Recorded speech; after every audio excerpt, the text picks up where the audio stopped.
రాష్ట్ర పోలీసు శాఖ వినూత్న కార్యక్రమానికి శ్రీకారం చుట్టింది. టూరిస్టుల భద్రత కోసం టూరిస్టు పోలీస్ వ్యవస్థను ఏర్పాటు చేయనుంది. టూరిస్టు పోలీసింగ్ కోసం అవసరమైన ఏర్పాట్లు చేస్తోంది. పరస్పర సహకారం కోసం పోలీస్ వింగ్, రాష్ట్ర టూరిజం శాఖ మధ్య సమన్వయ సమావేశం జరిగింది.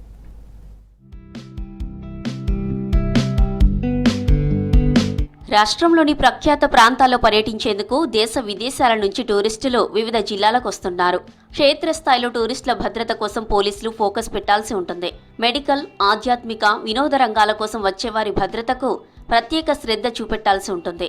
వీరి కోసమే ప్రత్యేకంగా టూరిస్టు పోలీసింగ్ ఏర్పాటు చేసేందుకు డీజీపీ, స్టేట్ టూరిజం శాఖ special CS Jayesh Ranjan, additional DG law and order Mahesh Bhagwat, tourism శాఖ ఎండీ భేటీ అయ్యారు.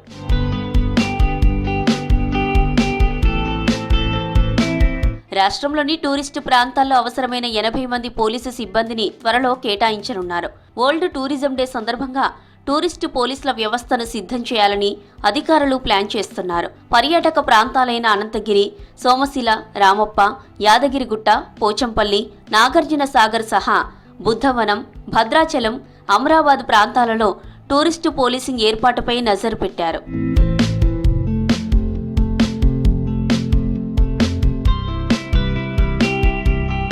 రాష్ట్ర టూరిజం శాఖతో సమన్వయం చేసుకుంటూ భద్రతపై చర్యలు చేపట్టనున్నారు.